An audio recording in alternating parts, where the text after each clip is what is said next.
I can't believe that is 20 years old. That was the opening for Toy Story so many years ago. And I love that scene because it shows how many of us feel that there are circumstances many times where all the pieces have been taken away and you feel like you're backed into a corner. And like every great piece of literature, our hero is up in a tree and there's no way to escape. And yet in that scene, like every good movie and every good piece of literature, somehow everything gets turned around. Everything gets reversed. The smug bad guy suddenly is defeated, and our hero, who seemed like there was no way to win, suddenly has a smile on their face. Today we're going to find in our conclusion to our Coincidental series that it seems like Esther and Mordecai have no pieces left. It seems like Haman, with his smug, controlling tendencies, has taken over the world and there is no way to escape. And yet we're going to find an unbelievable turn of events where the whole board gets literally turned upside down in just one 24-hour period of time. And we're going to ask the question, could God reverse the challenges in your life? Is it possible that all the pieces we have, even when we don't see the plan or understand the plan, we could hold on that there is a plan, regardless of the pieces we have left? Let's listen to the song together and feel the emotions of what it feels like when you're in that position that Mordecai and Esther are in, just like Jerry was in Jerry's game.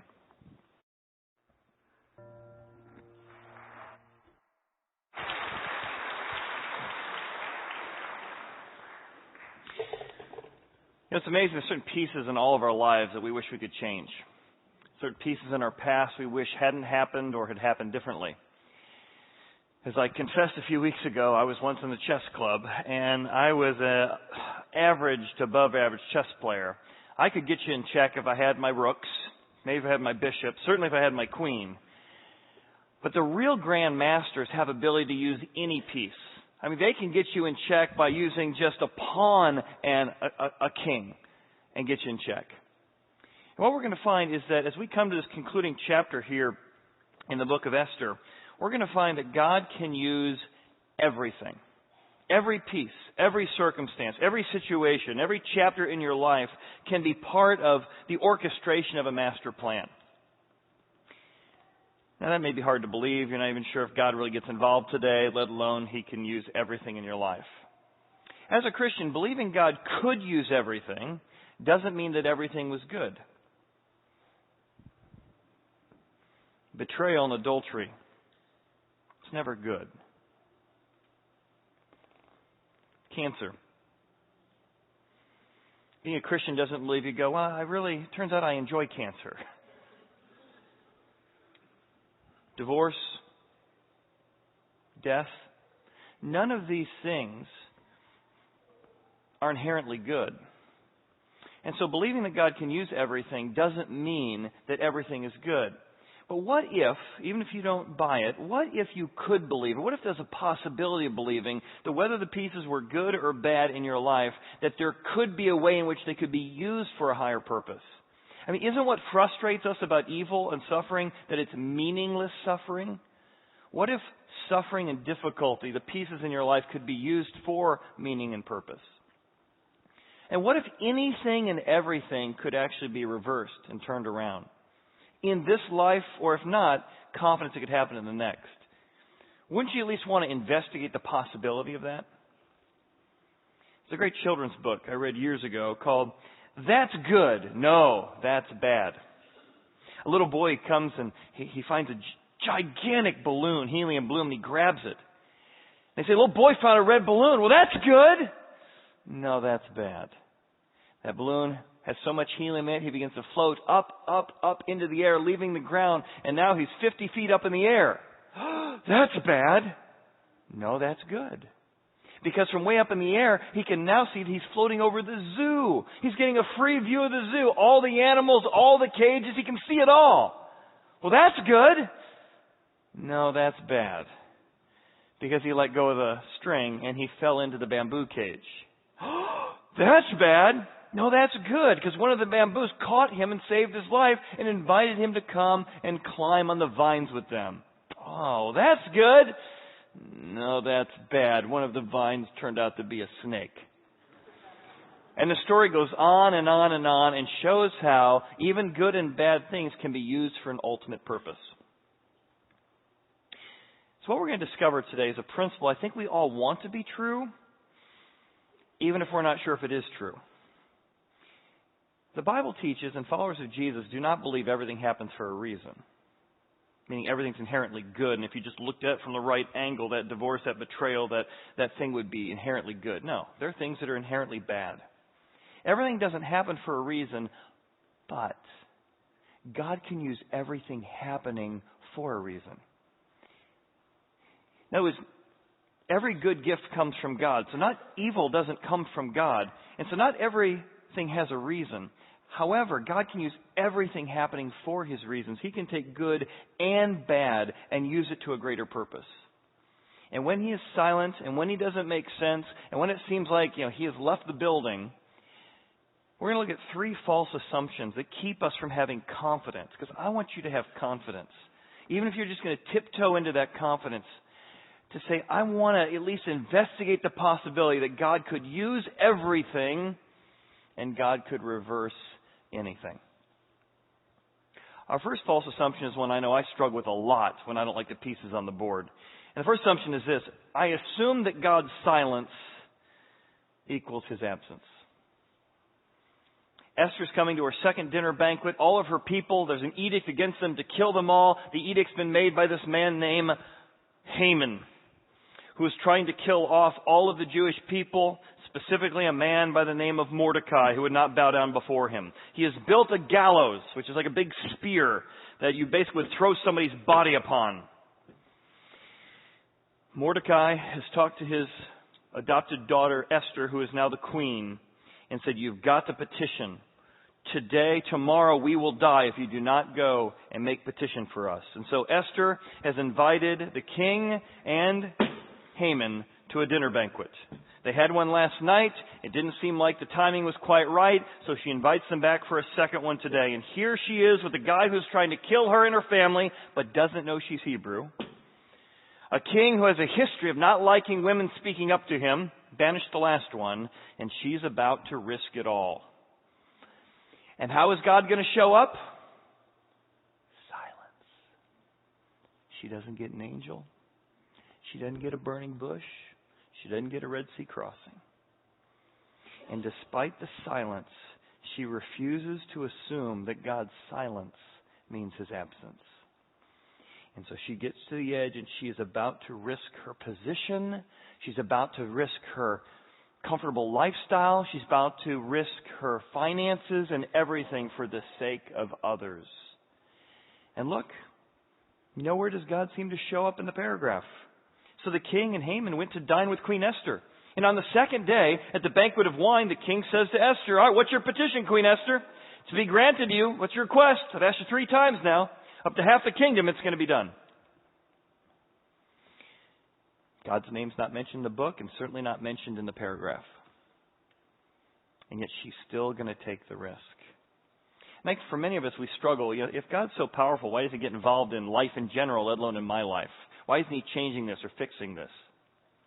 I think that's a realistic struggle that we all need to wrestle with. Is silence equal to absence? Especially when you live in a world like ours that's all about parading, it's all about bragging. If you're doing something, you tell everybody, right? The king spent 180 days parading his power and parading his riches.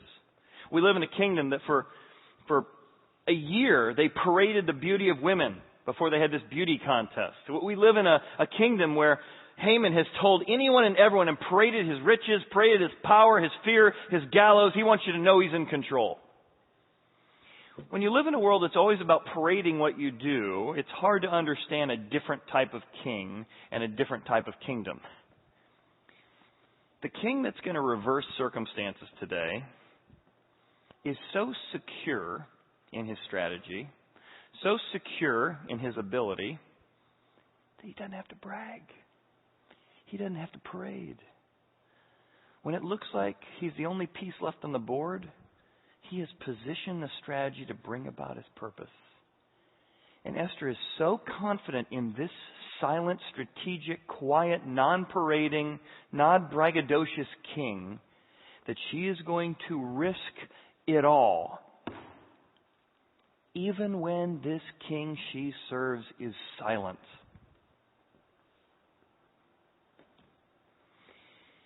If that's true, that she's willing to risk her life for other people, then I want to just suggest to you that if you're new to the even idea of thinking about God maybe getting involved in life, that you try and risk something. The first risk is, what if you began to risk believing, just put your toe in the water and risk believing that you don't know everything? Like, well, that doesn't seem like a big risk. Well, I think it is, and here's why. When we worry, we're basically saying we worry because we know how it should go. We worry about the timing of events because we know how it should have happened. And when we see bad things in our life and we say nothing good can come of this, what we mean is I can't imagine anything good coming of this. And we begin to get angry at life or angry at God or bitter at circumstances. And I want to propose to you that's because you put yourself in the place of God and you've assumed you know what's really happening in the silence. But what if you began to risk saying, God, maybe I don't know everything. Maybe a paragraph that seems like you're out of control, a chapter in my life that seems like you've left the building. I'm going to risk believing I don't know everything, and you might, just might, be working where I can't see you.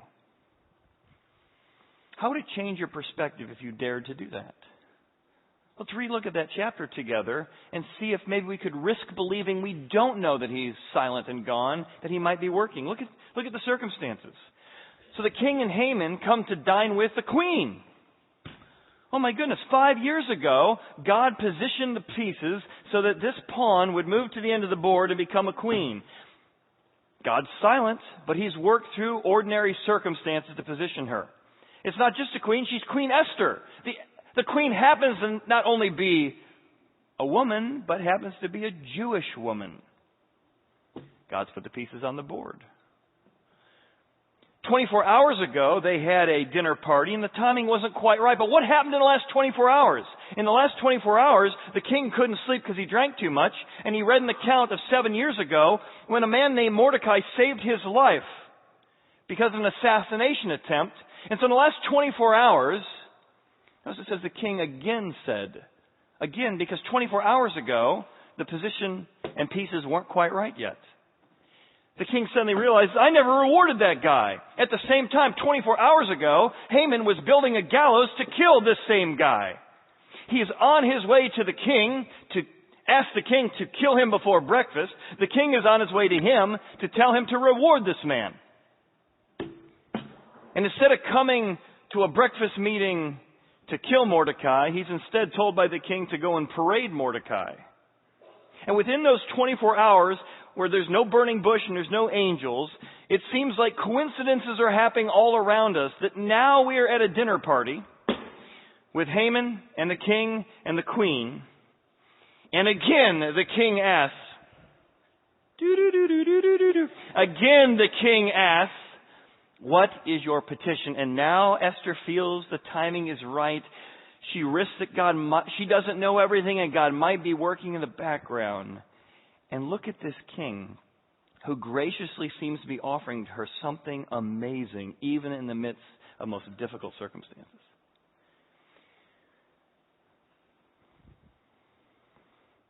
I remember it was 2008. We had been looking for a property for about 10 years as a church. We had pieces that we'd looked at and weren't quite right, and many people in our church had been giving, hundreds of folks giving financially for 1 year, 2 year, 3 or 4 year pledges. And 2008 came and the economy crashed, and I remember being on a conference call with the exec board here at the church. We said, we feel like God has been working and we're supposed to build this building. But we're still really wrestling with how big to make the place, because there was only about 70 people coming to our equipping service, 90 at best at Cincinnati Country Day School. And a good Sunday would be about 200 people coming to one service at our exploring service. These two services were 100% different. We said, well, if we build a room that holds 500, it's going to look very like, well, weren't you real presumptuous in what God was going to do? If you make it too small, people go, you fools, why didn't you plan better for the growth? And it was 2008. No one in Cincinnati was building. And yet people continued to give toward this vision. And we on this conference call one day, I remember praying as a team and saying, even though we don't see a burning bush, even though we don't see any clear, angel in the sky, we feel like God is confirming that we need to take the risk to build a home. So in 2008, when prices were very, very low, because cash was in the bank, because people giving faithfully over 2, 3, and 4 years, we were in a negotiating place where we were able to build this building for, 60, 50% of what it would have cost because no one was building. We provided jobs for folks here in Cincinnati. Fast forward 6 years, building prices have doubled or tripled. And so literally because of the difficult circumstances, but the faithfulness and trusting and the prayer of our staff and the prayer of our team to be able to say, we're going to trust that God's telling us to step out now, even though there's no clear sign. And not only did we have 1 service here, but quickly went to 2 services and 3 services, now at 4 services. But I remember the feeling of saying, let's risk as a team. Let's risk, hopefully with lots of Excel sheets open. They were calculated risks, but that God was working in the planning. And here we are 6 years later, and now we're almost filled up. This service was no room for anybody anymore. And we're looking at what are the other ways in which we can grow and expand. But it really came down to, in those moments of fear, and you remember how terrified everyone was in 2008, we were in the same way saying, how do we trust God in the midst of that?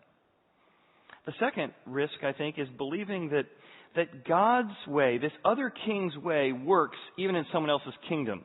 This is a kingdom that doesn't respect people. This is a king that uses people. This is a kingdom that's all about self. And yet you see Esther, when she's given a chance to speak, she speaks in a way this other kingdom talks about, honoring and loving, respecting even the disrespectable. She says, if it pleases the king, and if I have found favor with the king. You say, well, that doesn't work today. That doesn't work in my office. That doesn't work in the type of business I'm in. She refuses to believe, she risks believing that her king's way can work even in a different type of kingdom. In a kingdom that's obsessed with self, she chooses to risk fighting for other people. And look how other-centered she is. She says, had I been sold as a male or female slave, I wouldn't have bothered you with this.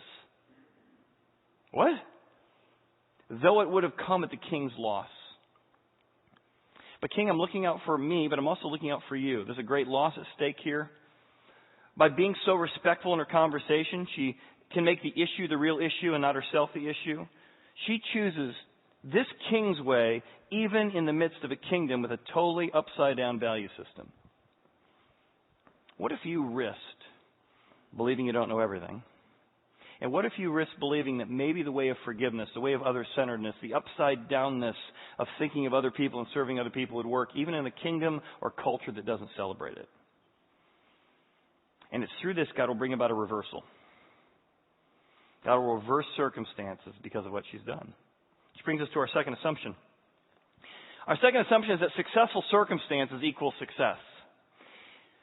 And man, we're all susceptible to this. And this is the belief that Haman has. Haman believes that he's got the power, he's got the might, he's got the promotion. He assumes that because he's gone up the corporate ladder and he's had successful circumstances, the money keeps going up, the position keeps going up, his situational power keeps going up.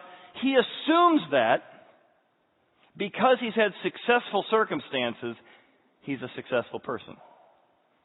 Now, don't you know people like this? People who think they're successful spouses and dads, and you're watching because it's your sister-in-law, your brother-in-law, and you're like, ugh. You might make a lot of money. You might have a nice car. You might have a nice house. You're a lousy dad. Or that's not a great mom. Or somebody who's been able to lead the team to meet some quarterly numbers or meet some goals, and in that regard, they're good. But the way they've done it, there's just loss of morale, there's loss of trust. You've never felt more disconnected in the organization. And that person's blind to it because they think successful circumstances makes them successful. And you're saying, but can't you see the collateral damage around you? Haman thinks he's got away with it. There is no way anyone could stop him now. He's a success. And when you see bad people getting away with it, you think God has left the building. Or you see good people and bad things are happening to them, you think God has left the building. And God wants you to know that when you think successful circumstances equal success and you feel bad about yours, or you think successful circumstance means that you're doing fine when you're not living a life of character, God's going to show us that we can reap what we sow in due time. And God will elevate those who humble themselves, and God will take down those who elevate themselves improperly. And so Haman, who's as confident as ever that the world is his oyster, comes into this dinner meeting and hears this conversation. King Ahasuerus answered and said to the Queen Esther, "Who is he who would come against my queen?" And look at the phrase. "Where is he, and who would dare presume?" What kind of an idiot, what kind of a moron would in my kingdom dare to kill off an entire people and not even check to see if my wife was one of them? How could he be so blind? How could he be so stupid? Whoever this person is, and the king hasn't connected the dots yet, how could he have presumed to do this? Yet how many of us know folks who are making such bad financial decisions or relational decisions or business decisions, and the whole time you're watching from like 2 steps away like, that's not going to work out. That's not going to end well. That's not a good idea. But the whole time they presume because it's gone well and they've had success to this point, it's going to continue to be successful. And now God is going to spin the table. And Esther said, "The enemy is this wicked Haman." And Haman, who 1 second ago was on top of the world, is like, "The queen is a Jew. I've just, oh no, how did..." And then she then goes in and says, "And my cousin is Mordecai." And for the first time in a long time, Haman was terrified before the king. And the king arose, storms out in his wrath, seemingly to either figure out what he's going to do or grab some extra guards. And as the king arose, God uses these circumstances, and Haman one more time tries to get control. He sees the king's angry. He sees he's probably going to lose his life. And so he quickly stands before the queen, who's apparently on a couch. As he's left the building, he throws himself at her and says, "Please, please, please, save my life. Please, please, please. I've got a family. Please, please."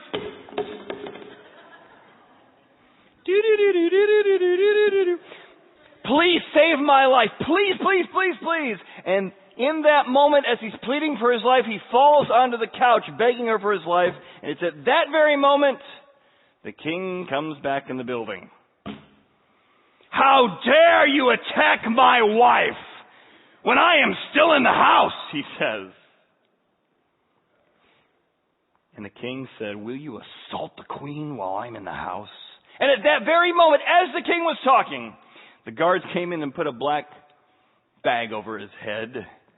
And at that very moment, happens to be a servant named Harbona, one of the eunuchs of the king, came in and said, "Hey, you know what? I was just walking through Haman's front yard, and I noticed he's built a gallows, 50 foot tall, 50 cubits, 75 foot tall, that he wants to hang Mordecai on. King, isn't that the guy you just found out saved your life last night?"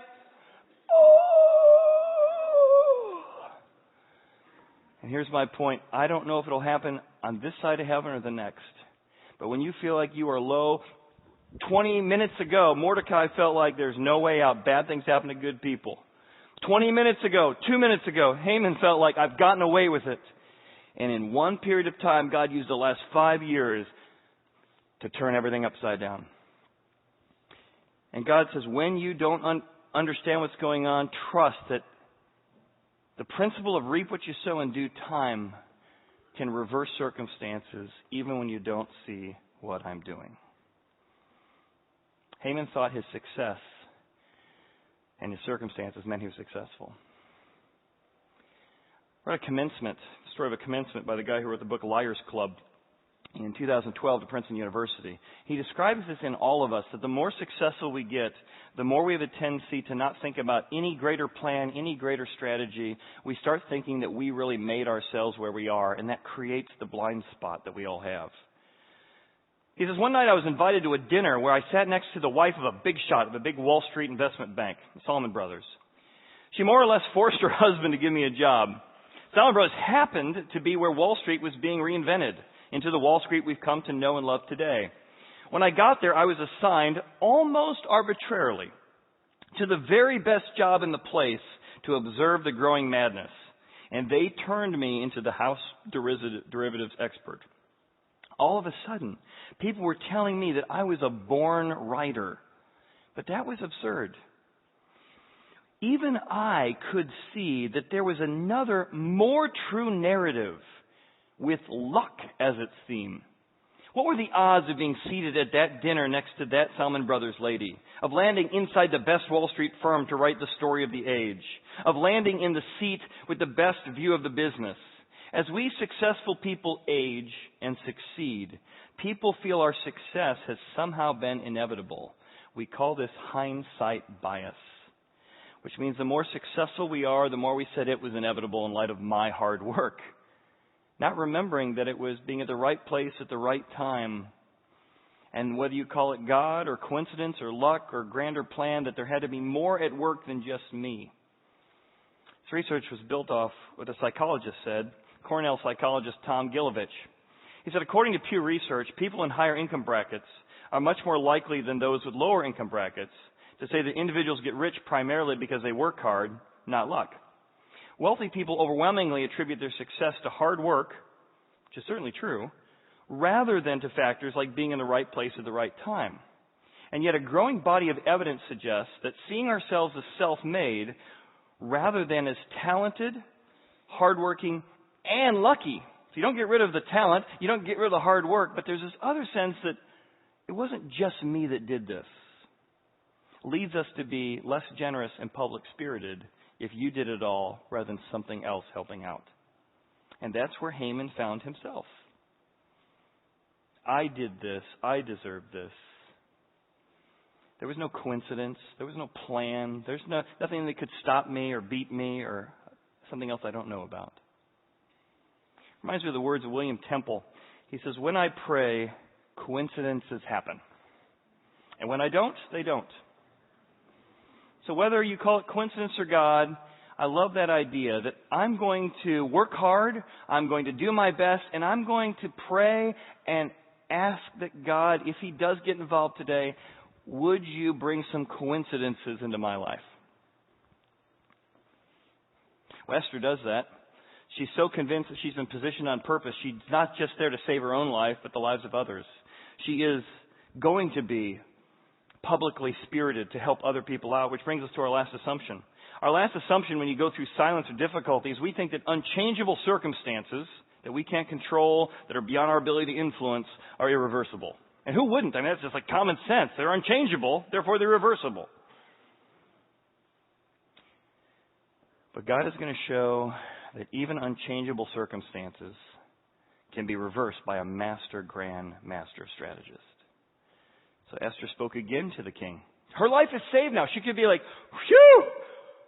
Mordecai's saved. I'm saved. Sure, I got relatives living in other providences. I haven't seen them in a while. Quite frankly, family reunions are kind of, we could probably do without them. She is now petitioning her life, risking her life again to talk to the king for the sake of others. Esther spoke again to the king, fell down at his feet, implored him with tears to counteract the evil of Haman the Agagite. Remember, he's made an edict. Even though he's dying, his edict to kill all the Jewish people and to plunder them is still out there. And the scheme which he had devised against the Jews. She says, please, king, let it be written to revoke the letters devised by Haman. What she's going to find out is in Persian law, unlike our law system, once a king made a law, it could not be changed. These were unchangeable circumstances under Persian law. He couldn't revoke it. And therefore, it's a good assumption to say in unchangeable circumstances, stamped by the king's ring, meant it was irreversible. And she begs him, she says, how can I endure in a world where we allowed all of my family to die? To see the evil that's going to come to my people? How can I endure to see the destruction of my countrymen? And one of the reasons we as a church are committed to working to help others here, with City Gospel Mission, locally with Happy Church, sending people on experiences with Back to Back or with our Belize partners who just got back, It's because we think something happens, that when you've been brought to a certain place of success, that you have a responsibility to give back and to help others and to speak out. How can we endure in a world where other people don't have medical care? How can we endure in a world where other people are in poverty, generational poverty? We, like Esther, need to say those look like unchangeable circumstances, but God might use us to be part of reversing that. We've got to step in. We've got to be involved. Even our beliefs team this week got back, and besides all the other incredible things they did, they brought back the story of Roberto. You remember he was here with his mom last year, and the story of a life that literally has been saved by our teams. Another step in that process this year in helping a boy who needed surgery, couldn't eat, got spinal issues, and our teams and our volunteers went down and said, I want to help. We want to be part of reversing a seemingly unchangeable circumstance. And here's the principle. God says, when you assume that unchangeable circumstances are irreversible, I want you to know this. Your greatest tragedy can be your greatest triumph. Your greatest tragedy, doesn't mean it was good, it was a tragedy, can be your greatest triumph. To which you're like, nice bumper sticker, sure, yeah, well, Chad, you're not going through what I'm going through. Yeah, I'm sure that looks good up on the screen. Yeah, not in real life. I can't explain it. I can just tell you, as you walk through our congregation, you can hear real stories of folks who've said, it was tragic and it didn't get less tragic. But my greatest tragedy became my greatest triumph as I began to believe in a God who can use anything and everything for His purposes. I'll just give you a few. I was talking to my friend Lori Hollywood, and she said after years of suffering from rheumatoid arthritis and just all the surgeries and all the frustrations and all the medicine, she got even worse news to find out that she had melanoma and cancer, the thing she feared the most. And yet over Christmas, she called me and said, Chad, I got to tell you what happened. Because of the cancer, I had to stop my medicine for RA, which told me that was going to get worse. And now I got cancer, plus I got these conditions getting worse. And because of the cancer, which I feared the most, we got that taken care of. I was feeling better. And the doctors told me to go back on my RA medicine. And they said, well, I'm feeling great. I don't want to go back on the medicine. They said, well, let's check you out. And he began to check and look and feel. And he said, I can't believe this. This is a debilitating, incurable condition. And it looks like you're a Christmas miracle. She's like, well, I'm a person of faith. I've been praying about this. And God's been wrestling with this. But God used cancer, greatest fear and tragedy, to bring about health in incurable disease. And the doctor said, well, I can't explain it scientifically. I'm just going to tell you this. You are a Christmas miracle. Talked to a friend about a month ago. He said, my divorce is one of the most horrible things that ever happened to me. I wouldn't want divorce to happen to anybody. The person who knows you best stands up in open court and says, I never want to see you again. He said, I'll tell you this. It was that divorce that forced me to look in the mirror at some habits I had rationalized away for the last 10 years. I didn't think I needed God. I was basically a good guy, just my wife was the problem. But it was that divorce that forced me to seek out God in a way I never would have had it not been for that. It was that divorce that forced me to look in the mirror, and I am becoming a better person because God used those circumstances to grow me, to change me, and to open my eyes to things I wouldn't have seen otherwise. I'll give you a historic example. This time in history we're studying here in the book of Esther. If you know any people who are Jewish, you know they celebrate the Feast of Purim every year.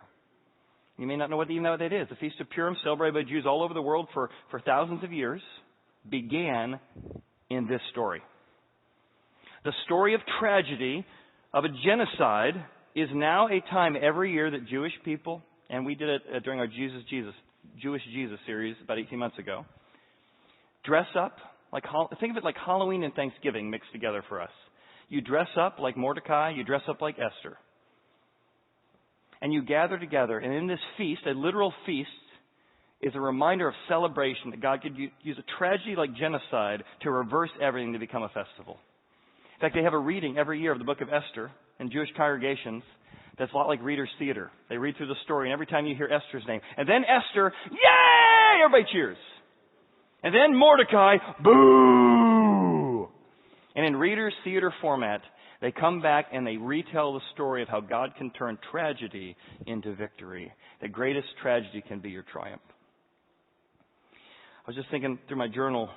Last year I was doing a lot of complaining on stage because we just had circumstance after circumstance was coming at us with a lot of ramifications for my son's autism involving remodeling anything and everything to keep him alive and the stress of that.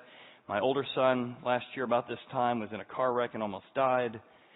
And just the stress on us, the stress on our marriage, the stress on our home. And I'll tell you, 12 months later, I still don't think any of that happened for a reason. I don't think any of that was like, wow, I'd love another chapter of that. But I am convinced that God used everything happening for His reasons. And my confidence in God and what He can do in our marriage, what He can do in our family, what He can do in my life has continued to grow because God can use anything and everything for His purposes. We began this series with an interview with my friend Brenda, who talked about an incredibly difficult time, if you want to get the CD of it, that she went through. And after telling all these horrible stories, she goes, and I can sum up everything that's happened in one word. I remember I got the script from her, the email one day, and I thought, I wonder what the word's going to be. It's probably 4-letter words. 4-letter word. And she says, blessing. How God used tragedy for her to meet God, to meet people, to grow her life, to find freedom. Wouldn't you at least want to investigate the possibility that your greatest tragedy could be your greatest triumph in His time?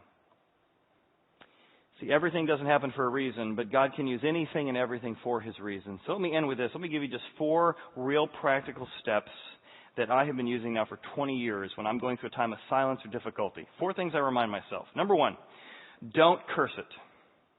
Cursing circumstances or cursing God. There's a temptation to do that, and I'm telling you, everyone I know ends up bitter. So I tell myself, don't curse it. It seems bad, it is bad, but don't curse it. God could still use it. Number 2, don't rehearse it. When I get worried, when I get anxious, I rehearse it over and over and over and over again. Oh, maybe then that's going to happen. That's, oh, my goodness. And my mind is just racing with my imagination, eating away at me. And I have to catch myself when I say, there's no way this could happen. This shouldn't have happened this way. There's no way this could work out. Instead, begin to rehearse, God can use anything and everything. It keeps me from worry. 3, don't nurse it. Nurse it is when you begin to allow your mind to delve in self-pity. You nurse it. Poor me. I shouldn't have to go through with this. And now, I'm not trying to minimize your circumstance. What I'm telling you is that level of self-pity will not bring you hope or help.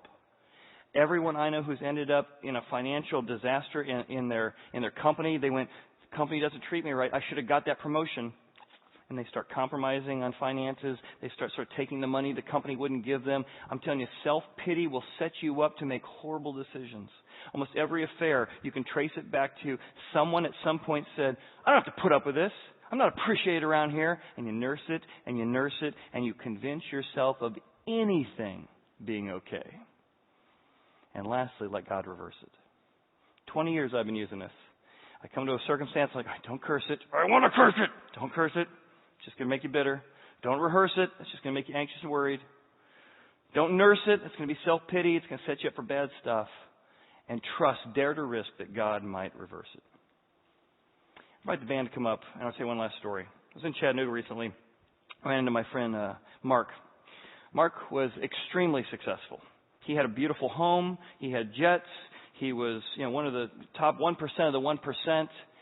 And yet he had talked himself into being part of the largest price-fixing scheme in U.S. history. He came home one day, and he told his wife, Ginger, a good friend of mine, and she said, you need to go to the FBI tomorrow and tell them what you're doing. How do you think we provide for this home? How do you provide for our lifestyle? She's like, I don't want a lifestyle. And she, like Esther, risked saying the tough words. He says, you know what, I'll end up in prison. Divorce rate's 90% in prison. She says, if you do this, I will stay faithful with you. He became an informant for the FBI, played by Matt Damon in the movie. And here's what Mark would tell you, because he's told me many times. I never would have imagined that my greatest tragedy, confessing what I was doing, facing the consequences of what I was doing, would show me where my real home was. He says, my wife spent 10 years in prison I think 6 years in prison because of all the visitation she did with me on the weekends. I learned more about my real home. I was exposed to God in a way I never would have heard it before. Chuck Colson, who worked in the prisons at the time, came and told me about a God who could help me even despite the mistakes I've made. And I found my real home in a God. And now what Mark would tell you is his greatest tragedy is his greatest triumph. Because he found a God who can reverse any and every circumstance to show us where our real home really is.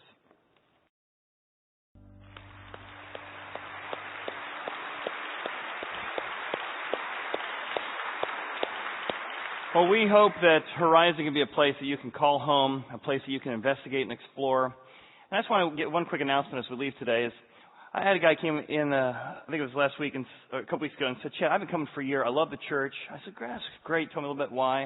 I said, are you aware we have a two-service design? He goes, yeah, traditional and contemporary? I'm like, no. We have like 4 radically contemporary services.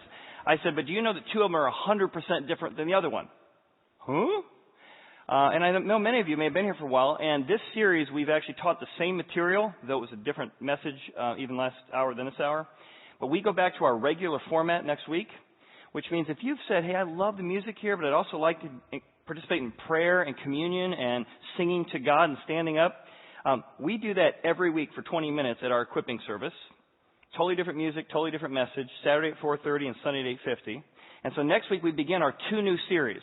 So if you're interested in praise and worship, prayer, going deeper, digging into books of the Bible like this, we're starting a brand new series. We're going deep into the water. It's called Holy Smokes, They're Studying Leviticus.